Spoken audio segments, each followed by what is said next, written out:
Okay, hello and welcome to the latest edition of BundesSpeaker, the German football podcast from fresh off the Gegenpress. I'm here this week, as usual, with Axel, but we have a very special guest with us today. We've got Conor Garratt joining us. You may have seen on Twitter that the three of us are often talking about various things to do with German football. Conor is here today. I'm going to let him introduce himself in just a second. So I'm just going to run through what we'll talk about today, and then Conor can start us off. So we're going to start, as we usually do, with a few updates of what happened at the weekend. So we've all picked one game that we thought was interesting, and we'll talk to you a little bit about that. And then one of the things you may have noticed we were talking about was East German football, which is something that's really caught my attention recently.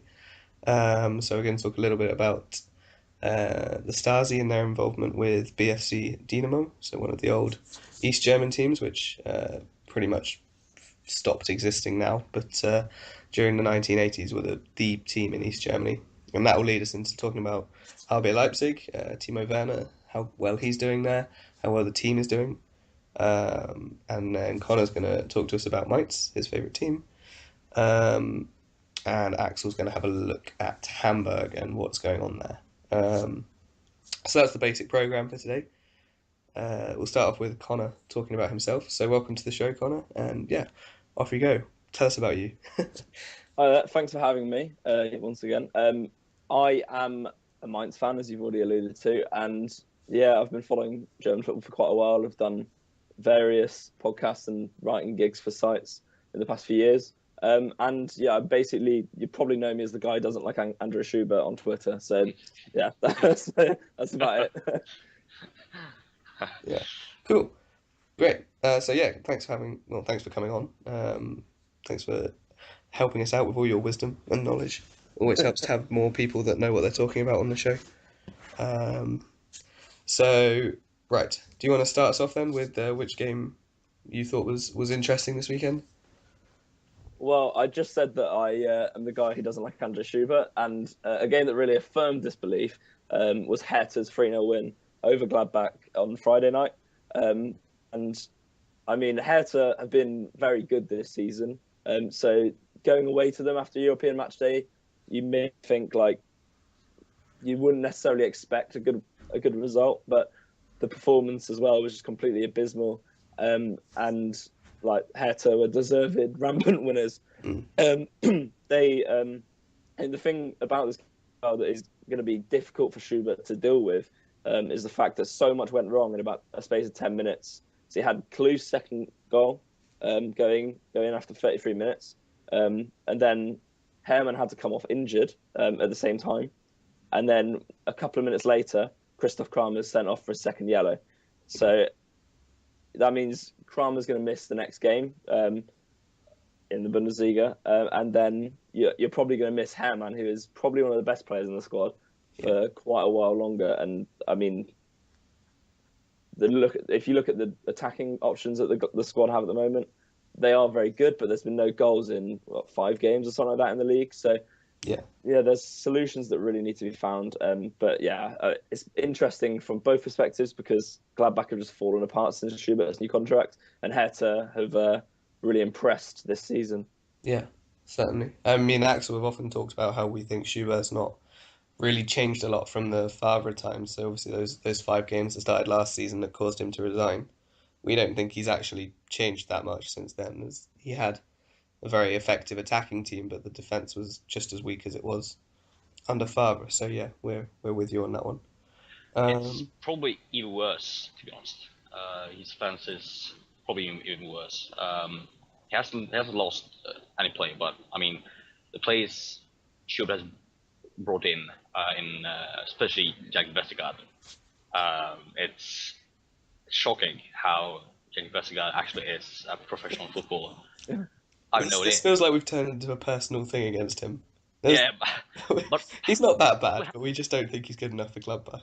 But I mean, that's the thing. He is that bad. He is bad enough for us to have like a personal vendetta. I just can't. I mean, and the thing is, this might sound like a bit harsh, but if he can become a professional footballer, then so can I. So can you guys. I mean, We'll I give it a doubt go. that. I'd certainly give it a go if you're offering. yeah. I mean, and sure. I mean, I'll try it. I was quite talented until I realized that I didn't like people, so I couldn't be in a team. But if I would have liked my teammates, and possibly I could become like a long-haired devil in defense who can't even defend but can't pass the ball. Like David Luiz, like Jenny Vestergaard, Bit of a like transfer. Juru or Kleber in Hamburg. Hmm. Both start with the team. I'm not sure I agree with the whole Vestergaard thing. So I thought he was quite good at Bremen, like playing in a bad team. And I think the problem with him at Gladbach is that the defensive structure is just completely dreadful. And you're going to show up quite a lot of players. And like you look at like Christensen, for example, was very good last season, but this season he looks really, really bad. And I think that probably has more to do with, as I said, like defensive structure than it has to do with individual players, because if they're in the wrong positions, then they're going to be doing the wrong thing. And I think that is the big difference between Schubert and Favre, where like the final season of Favre, so if we take these 5 games that they were dreadful out of the equation, the 14-15 season, they're the best defense in the league by Bayern. And then you look at now and like, I mean, they're just completely ordinary, and going forward and going backwards, like they're probably one of the worst teams in the league. It's And that's saying a it's lot, more, 'cause there are a lot of bad defensive teams. yeah, and I'm Yep. not saying this is a personnel problem as well, because like the squad is very similar. Like not much has changed over the year, and like the way that things have gone has massively changed in the intervening year.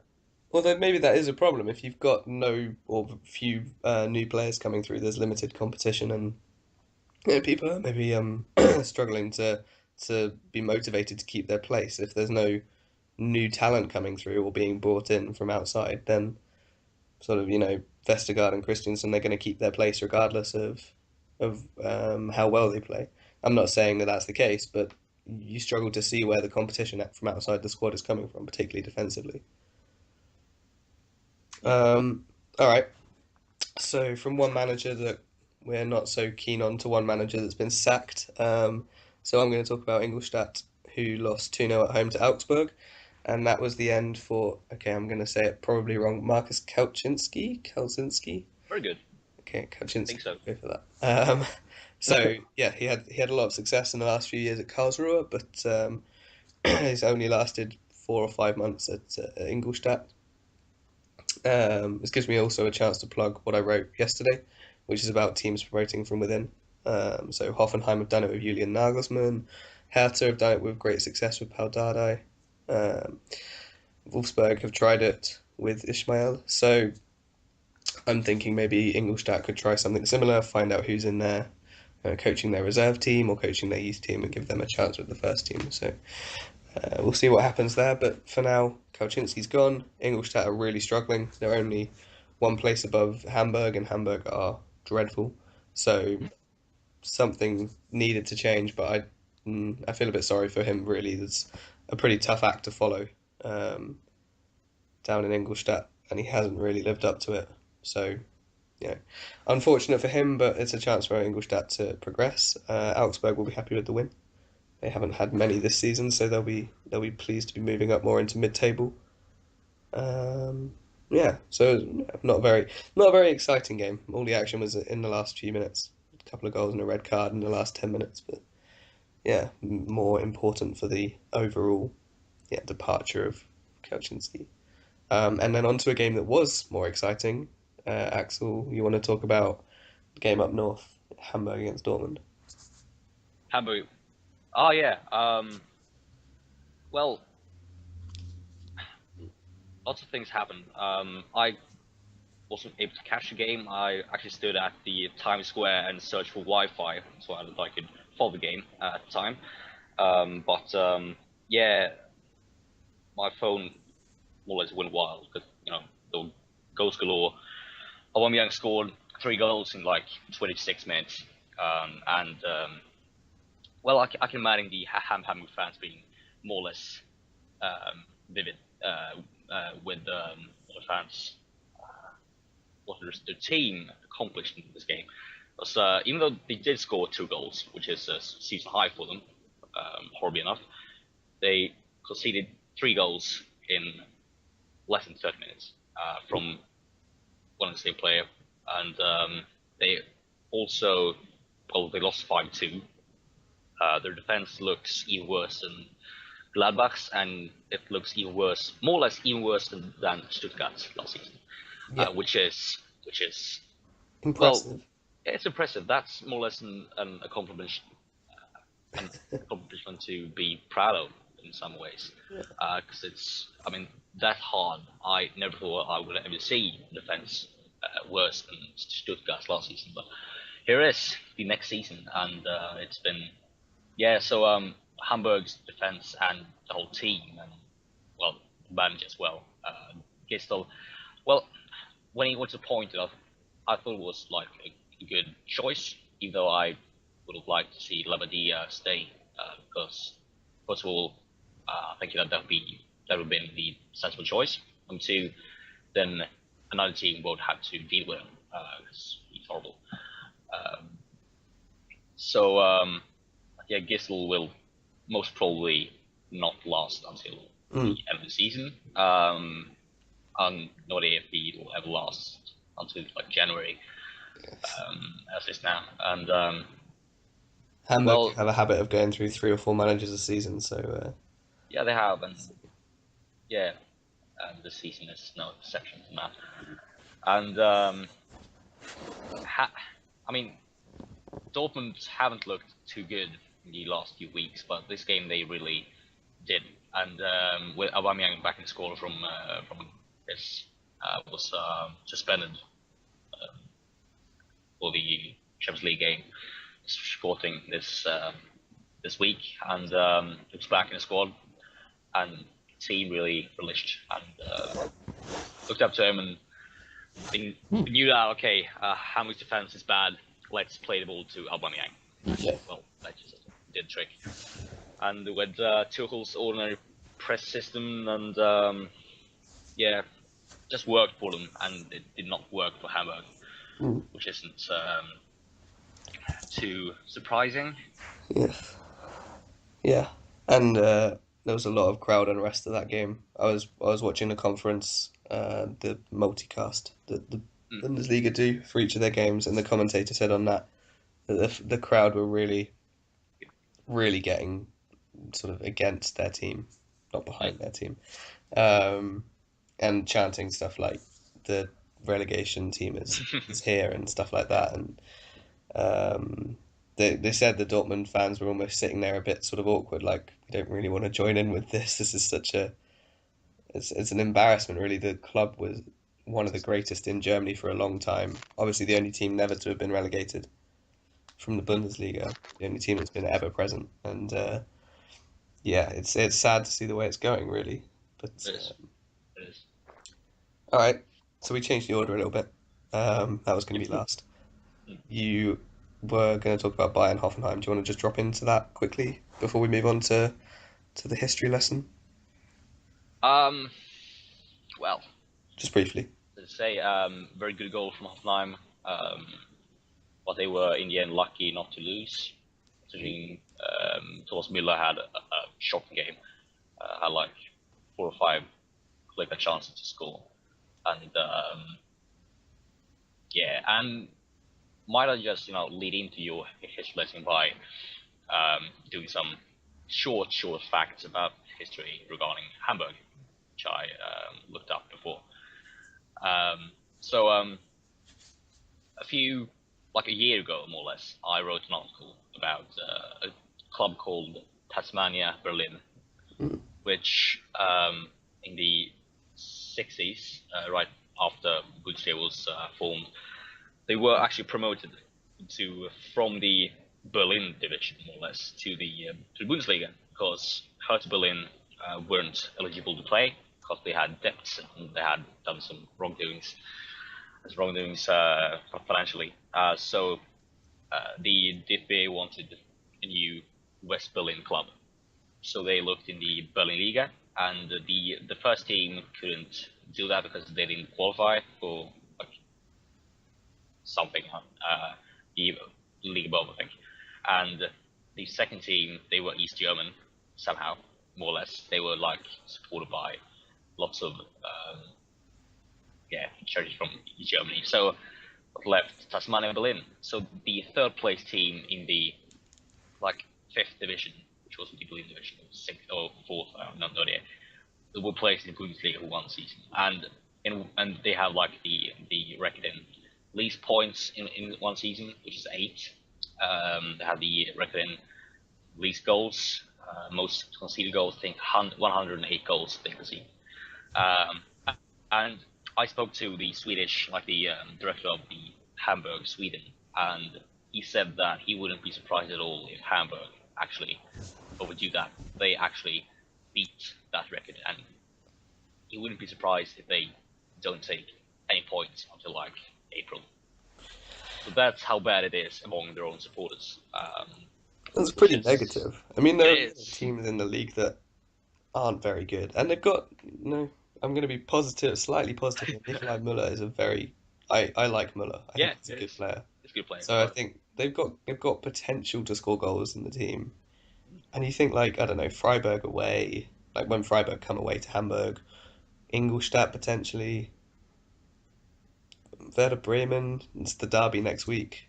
Yeah. If they can't motivate themselves for that, then maybe. That game was Not the game I like objectively against.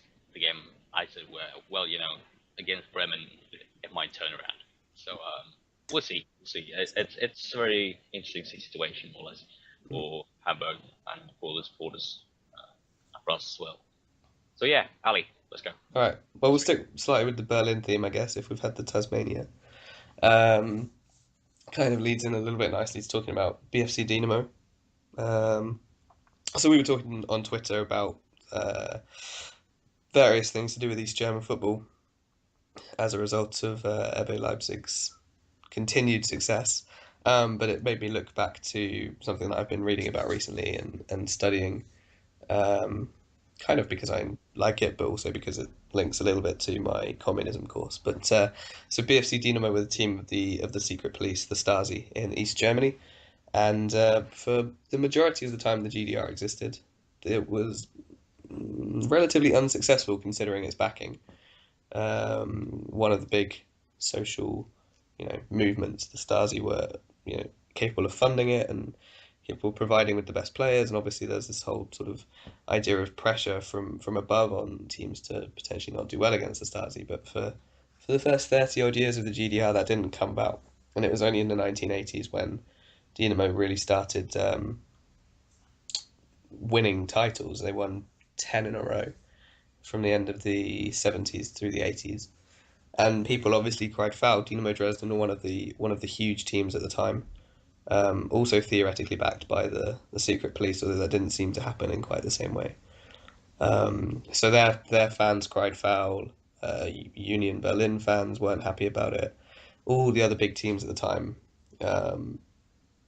were convinced that there was match fixing going on, that referees were put under pressure to give results in BFC's favour, and the league became boring and hooliganism increased.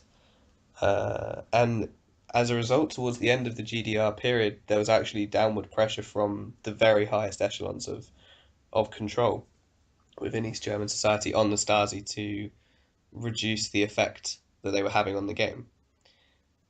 In a weird sort of paradox, it looks like they actually didn't do that much. The Stasi have written documents on everything. That they had miles and miles of paper documents on all the citizens in the GDR, what they were doing, where they were going. Completely irrelevant information, but it was just hugely documented. And there's nothing on match fixing. There's no very, very little paper evidence of the Stasi having influenced referees.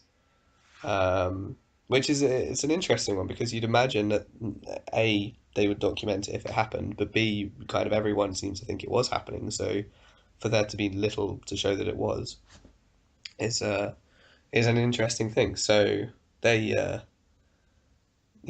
they sort of reduced their influence in a way towards the end, and Dynamo stopped winning titles, and that basically caused the death of the club, because at the Wende, when the wall came down, when Germany was reunited, there were two places for East German teams um,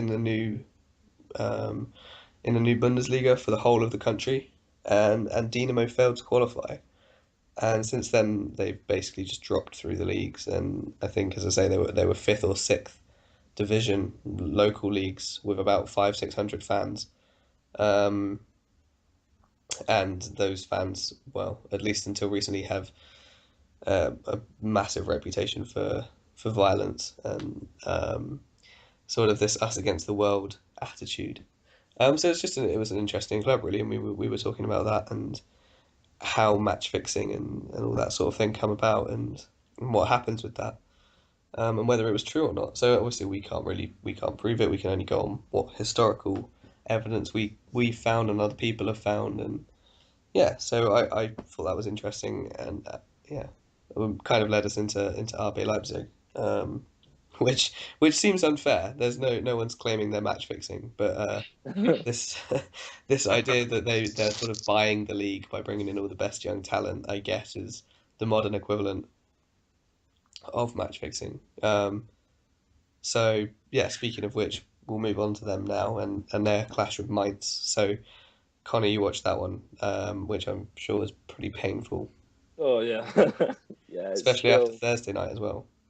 Oh, you don't even mention it. Like, yeah. It was not the best game from a Mainz perspective.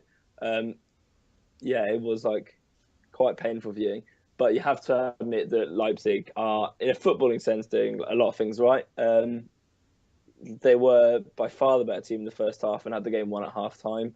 And like, you look at the performances of like people have been going on about Timo Werner, and for good reason, he was brilliant. But also Emil Forsberg was absolutely brilliant, I thought.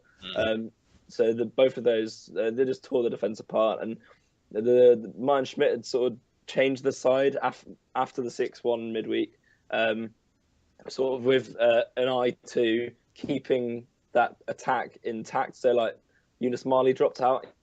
He needed a rest anyway because he's been playing every game 90 minutes. And they dropped Stuart Serdar in, who's a little bit more defensive. So he's playing sort of as a half 10 or an 8 rather than a straight out number 10. And yeah, I mean, you look at the team as just like three fullbacks. It's a very defensive setup. And if you're going to go behind after 3 minutes, then that doesn't work. So the defense was just constantly worn down by this aggressive pressing. And I mean, I think you saw how, like, I don't know, like how tired the team were in their minds by how they were defending for especially the second and third. I mean, Giulio Donati doesn't look great on the second goal, but he is trying to defend a 2-on-1 situation on his own. And I mean, the problem for that goal sort of stems is like earlier in the move. But then you look at Leon Balogun for the third goal, and he just sort of looks like he's running through quicksand as Forsberg just powers past him. And it was not a pretty sight, to be honest. It was like quite. I mean, I don't even really know what was going on. But after the break, the game was over. Mainz were a little bit better in the second half, managed to pull one back, and should probably have had a penalty as well. But you can't say that Leipzig didn't deserve it, and they are quite rightly joint top at the moment. So it's going to be interesting for the rest of this like little part of the season, going into Christmas, like how far they continue on. Because I mean, we saw with like Hoffenheim years ago that like this newly promoted team with a lot of money have come up, done very well, become Herbstmeister, and then drops off and I think it ended up coming 7th. Yeah. I don't think that will happen with Leipzig because they've invested so much. The team is of a much higher quality, in my opinion, and yeah, there is no reason for them to stop playing this well. I think they're pretty well run at a higher level. I think that's maybe the difference. They've got a very, very good structure higher up. For if they see a weakness in January, they'll bring in the right players to cover it, and they don't seem afraid to sort of chop and change where they need to. Like the fact that Dominic Kaiser didn't start on Sunday, for example, he was crucial to them in the second division. Don't seem to have any like qualms about dropping him and rotating the squad. And Oliver Burke cost them 15 million or something, and he's sit on the bench most of the time. So they're not scared to make these big decisions for what they think is best for the team. So I think they're really well suited to do well this season. What about Mainz? How do you feel about them going forward? I think what Mainz are doing at the moment is pretty much what you should have expected from them this season. Like, I think I tipped them to be 10th, and I'm not 100% sure what the table is at the moment, but I think they're 10th. Let me just have a quick look. Yep, they're 10th. Mm-hmm. So they weren't very good away from home last season. I think the only ones after Christmas were like Hanover, Stuttgart, and Bayern, the wins away from home. So you kind of really expect them to do well. And then that's compounded by the fact that after all 6 of the group games in the Europa League, they're playing away from home. So realistically, you can't really expect them to do that well in those games. So you're sort of surrendering 18 points, basically. In the home games, sort of started off not particularly well with the 4-4 against Hoffenheim and a loss to Leverkusen, but that seems to be coming along. I mean, they have only played 4 games at home as well, so this is something that we'll see unfold a little bit more in the next few weeks after the international break. But I mean, basically, they seem to just be winning at home at the moment and losing away, and essentially that was the way last season as well, and that got them into Europe. I think because of the continental hangover, they'll probably finish just below the European places, and essentially that's what is happening now. If you compare where they are on the table now to where they were last season, we have 2 points more, have scored more and conceded less. So positive. I mean, there's development there, but I think ultimately wouldn't necessarily expect the team to kick on in terms of like achievement this season at the end, because I mean, there are vital cogs of the machine last season missing, and I think you wanted to speak about Julian Baumgartlinger, and he is probably the main one that is a big miss because the midfield has become a little bit of a problem over the last few weeks. Yeah, that's what I was going to ask, actually. It looked a little bit like they lacked leadership on Sunday. When the first goal went in, it looked sort of like everyone was looking around for someone to lead the team, and without Baumgartlinger, there hasn't seemed to be anyone that stepped up like that. I know you rate Stefan Bell highly, so I don't know whether you think he could maybe do that job going forward. I mean, that's what Bell does when he's in the team. He wasn't playing on. I mean, actually, individual performances have been quite poor in the past few weeks. He played pretty well when he came on against Leipzig in terms of stopping the tide of just constant Leipzig attacks. But yeah, I mean, that is something. I think in terms of defence, you've got Nico Bunga, who doesn't play that much, but when he plays, he is the captain. You then got Stefan Bauer in defence. I think part of the problem is the fact that Jonas Lössl obviously doesn't really speak German very much at the moment. So I feel like the conversation between goalkeeper and defence could probably be better. I don't think that's an individual error on Lössl's part. I think it's just what it is. But yeah, if you look in the midfield, you've got a 20-year-old playing his first season at the top level in Jean-Philippe Jabama. And then you've got, we've been playing Daniel Brzezinski because he's a fullback, because we've had nobody who's able to play there because 2 players are injured, 1 player suspended. And I think when Andrea Romalo is back, I mean, he came on for about 20 minutes at the end of the Leipzig game and looked pretty good. When he's actually able to start, that might be a start of something, because he looks like a player that can really sort of take a game by the scruff of the neck. But I think really you'd be looking towards someone like Yunus Mali to sort of take on the leadership role, and I think he looks more like quite a quiet guy who maybe won't lead per se, just lead by example. And yeah, I think you are right that Baumgartlinger is missing more than just in a playing sense, but he is missing also in a playing sense. Yeah, I think that was emphasised on Wednesday night. I think he was outstanding against Spurs. I know it's a weird thing to say in a pretty dull game, but I thought he really controlled that midfield for Leverkusen and just stopped all the creativity that Spurs usually have going through the middle. I know Tottenham didn't play that well, but Dele Alli, and he barely got a kick. And I don't think that's necessarily just because of Baumgartlinger. I think he looked off form as well, but I think he's just brought something to that Leverkusen midfield that you notice it when it's there, and you notice it even more when it's not, sort of thing. And maybe you're seeing that at Mainz at the moment. But having said that, they look like there are a couple of good players coming through that can replace him. So there's positives in every story here. I think if you look at the end of the season, a lot of the younger players in the midfield will have probably come on so much that next season you won't notice the loss so much. But at the moment, because the players are 20, 21, they probably need game time to be able to be at the level that Baumgartlinger was at last season. Yeah, of course. I mean, it's taken him however many seasons at Mainz to build his way into that role, so it's not going to come immediately for the others, but cool. Was there anything else we wanted to talk about before we wrap up? Don't think so. No. I could maybe mention Dennis Naki. I don't know if you've seen the news like today about him. No. So basically, a former St. Pauli player and Paderborn. Right. Used to play for Germany under 21s. Actually, if you've watched the film Trainer, he is he plays quite a key role in that.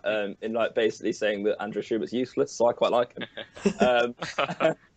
Basically, he's been playing in the Turkish third division now for a team that apparently are like pretty much the Kurdish national team. Oh, right. And basically, he signed up for them, and then after games, he would post like pro-Kurdish posts on like his social media, and basically, as this continued, he started getting like bans in a football sense, and then he would just continue doing it. So I think Erdogan wanted to charge him as like a terrorist, like for spreading terrorist propaganda, and like the news has just come out this morning that actually this has been cancelled. He's fine. He's free to go. And literally just for posting things on Facebook that aren't actually terrorist as well. So it's it was quite an interesting story. I was a little bit shocked when I woke up to that, but interesting because he has played a role in German football in the last few years. Yeah. Well, so we'll have to follow that one, see where it goes then. Actually, one developing story I did see today was about Bild, who are usually pretty good on the whole rumour sort of front, talking about Hamburg considering firing Beiersdorf, their director of football. That'd be good. Which is something I suggested a couple of weeks ago. It might be a good idea. Yeah, I think they want to bring in the guy from Bochum, Hochstetter. Yes, that'd probably be a good move because he has been really good in the last year. Yeah, and I also feel that a lot of the problem at Hamburg is higher up. The squad are terrible, but that's mostly to do with who they brought in. They had the opportunity to recruit players and they recruited badly, in my opinion. Anyway, there's not many players in that squad that I'd take at Schalke, if any. Muller maybe, just because we've got a lack of strikers at the moment.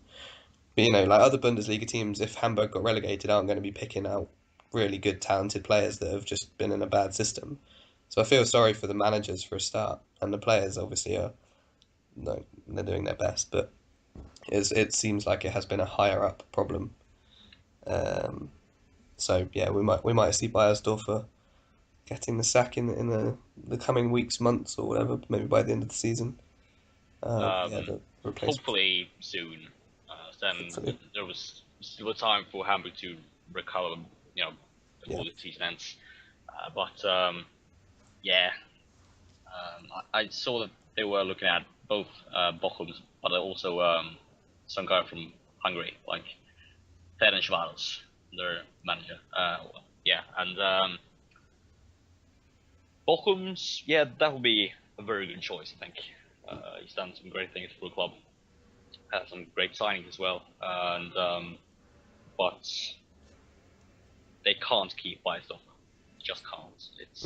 It's too bad as it is now, and it will probably get worse. If they do sack Gistel, when they do sack Gistel, it will get worse, and that's more or less inevitable. It's like a downward spiral, and as it is now, I can't see them staying up. I can say that already. If this continues, if they do not do something in January, like bring in a new centre back at least, then they are too screwed. They are gone, and that's good for sure right now. It's been I've been quite sure of that for a few weeks now. That okay, Hamburg, this is it. This is the season when they do get relegated. And, it's been coming for a few years now, but it's looked like it was actually going better last season, where Yeah. they finished 11th, and which is why I put them as 5th in my prediction. I was going to say it's now the Uh, time to bring up how bad your prediction was. yeah, yeah, um, yeah. Let's not talk about that too much. But some other teams in my prediction have done quite well, except for like Dortmund, Hamburg. Yeah, I put them up as 5th, considering their signings, and I thought that like Halilovic, Kostic, were very good signings. I think Alban Ekdal is quite a good player. Actually, he's very good for the Swedish national team when he plays, and but they just haven't worked, and probably they are a bit better on paper than on the actual pitch, which was why I actually predicted them 5th. And I always said that the main problem with Hamburg was their defense and the manager. And well, look at that. Yeah. I was right about something, at least.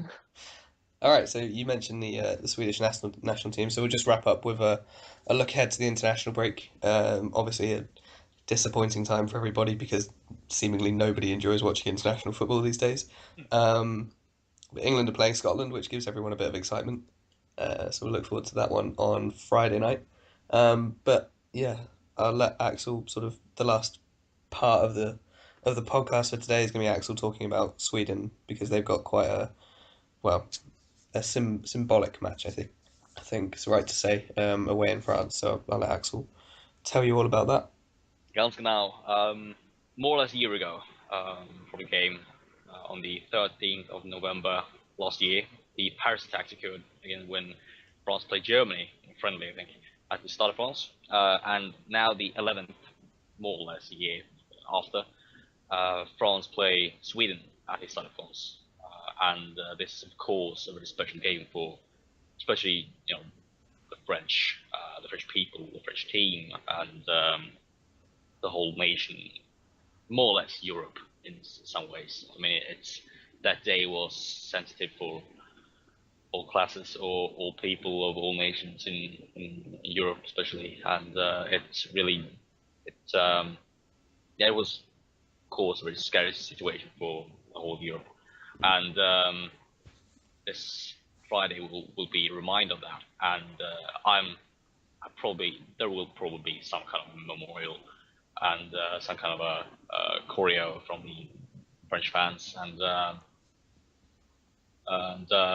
we Swedes on the stadium will possibly just sing along, enjoy the show. But the game itself, though, considering France will be well distracted by this, uh, I can actually see Sweden taking advantage of this, which sounds horrible, of course. But I actually think Sweden can win this away at France on this special day, which of course would be horrible for France. But yeah, it would be like spoiling their special day, their Memorial Day. But I can see it happening, and Mm. looking forward to the game. But as I said, it was a year ago, so Yeah. we'll be a bit during the game. I'll be, of course, a bit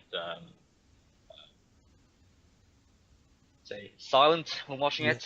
Won't cheer on too much because it's. I mean, Yeah, it's one of those where football takes a backseat, isn't it? yeah, exactly. It's like, well, it's football isn't always the primary thing. It's you have to put it in perspective, and this is one of those days and those moments where you might have to do that. And so yeah, it was a year ago, which is for me it's absolutely crazy because how it's been a year. Um, yeah, so that's the game I'll watch, and yeah, of course, Sweden as well. And, we're looking quite good at the moment with a few really good players on form. Even Forsberg, for example, has been really, really good. John Guidetti for Celta Vigo has been scoring some goals, so that's been good. Yeah. Great. All right, that seems like a good place to wrap up for today. Thank you for listening, everybody. Thank you, Connor, for coming on and talking. It's been great to have your insight.